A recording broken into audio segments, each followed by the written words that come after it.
Trisna Safitri. Pada video kali ini saya akan berbagi informasi tentang skincare yang aman untuk ibu hamil dan menyusui. Nah, pertanyaannya, apakah ibu hamil boleh memakai skincare? Jadi ada sebagian ibu hamil yang tidak mau memakai skincare sama sekali karena takut nanti akan terjadi sesuatu pada janinnya. Padahal kenyataannya ibu hamil sangat-sangat boleh untuk merawat kulitnya asalkan produk yang digunakan mengandung bahan-bahan yang aman. Pada masa kehamilan biasanya akan bermunculan masalah-masalah kulit yang biasa tidak terjadi sebelum kehamilan, yaitu berupa jerawat, kulit kering, komedo, bercak kehitaman pada wajah, dan stretch mark. Nah, tentunya hal ini akan menyebabkan kegalauan yang sangat dalam di hati para ibu-ibu hamil ya. Nah, masalah kulit yang muncul ini sangat wajar ya, karena pada masa kehamilan akan terjadi perubahan hormonal pada wanita. Tapi sebagian wanita hamil lainnya malah mengalami hal yang sebaliknya, yaitu kulitnya malah jadi semakin bagus dan bersih, tidak ada keluhan sama sekali. Nah, ini hanya terjadi pada sebagian wanita yang beruntung ya. Sebagian besar skincare yang ada di pasaran itu sebenarnya aman ya, tapi ada beberapa kandungan yang masih dijual bebas dan itu tidak aman untuk dipakai sama kehamilan. Nah, bahan-bahan yang harus dihindari yang pertama adalah retinoid. Nah, retinoid dan turunannya, ada retinol, isotretinoid, dan sebagainya.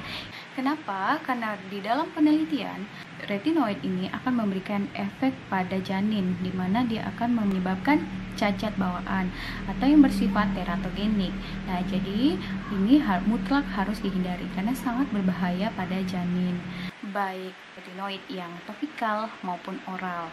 Nah, jadi ada yang diminum berupa pil atau yang dioles. Nah, dua-duanya tidak boleh ya selama masa kehamilan.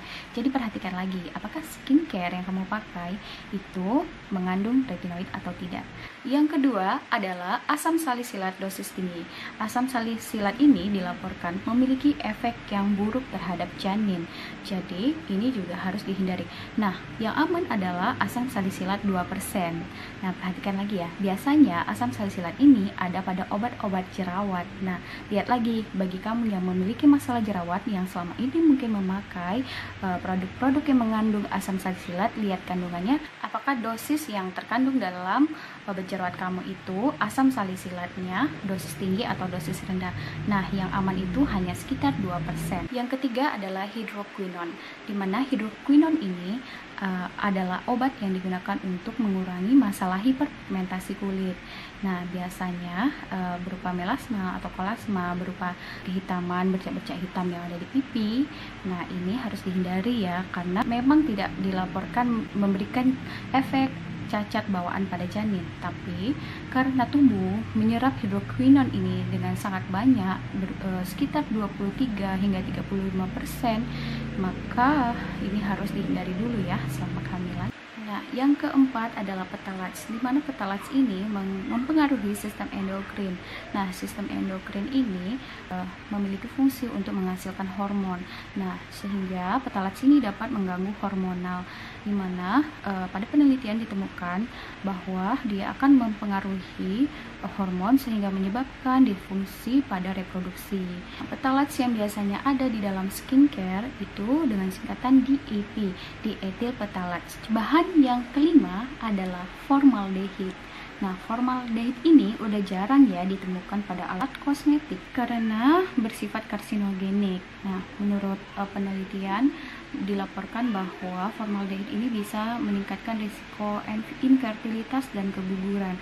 Maka ini udah jarang dipakai untuk produk kecantikan. Tapi ada beberapa bahan-bahan kimia lain yang bisa melepaskan senyawa berupa formaldehid ini.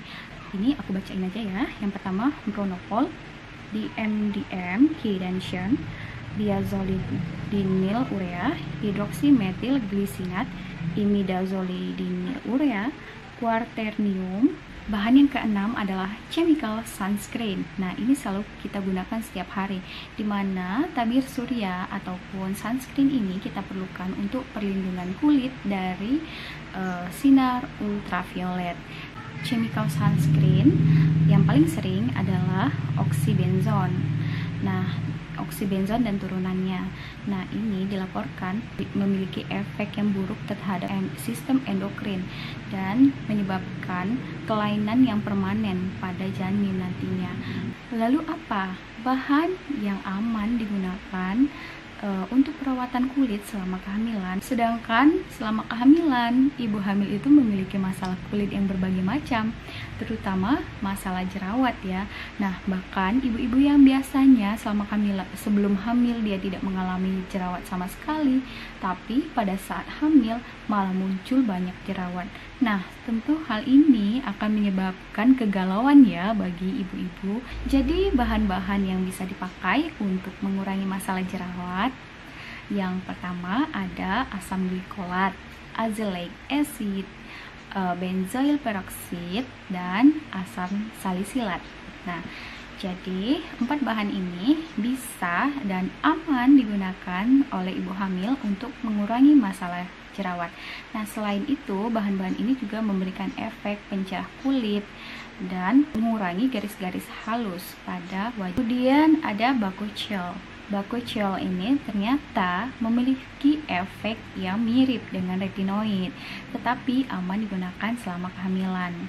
Dan juga efek iritasi dari Bakuchiol itu tidak ada. Nah, biasanya kalau kita menggunakan retinoid, maka akan terjadi pengelupasan pada kulit kita dan berupa kemerahan juga. Tetapi pada Bakuchiol tidak ada efek tersebut sehingga lebih aman digunakan. Masalah yang selanjutnya adalah masalah penuaan ya. Jadi kita kan butuh anti-aging. Nah, antioksidan yang aman itu adalah vitamin C. Nah, vitamin C ini sangat baik untuk meningkatkan vitalitas kulit dan mencegah dari kerusakan kulit dan juga merangsang pembentukan kolagen. Nah, selain itu ada vitamin yang lain yang juga sebagai antioksidan yang merupakan anti-aging. Nah, yang pertama adalah vitamin E, kemudian vitamin B3, vitamin K, dan teh hijau. Untuk anti-aging bisa digunakan bahan-bahan yang sudah disebutkan. Lalu masalah kulit yang selanjutnya adalah masalah kulit kering. Ibu hamil itu membutuhkan hidrasi yang lebih banyak. Nah, selain itu, selain kulit kering juga ada masalah stretch marks ya.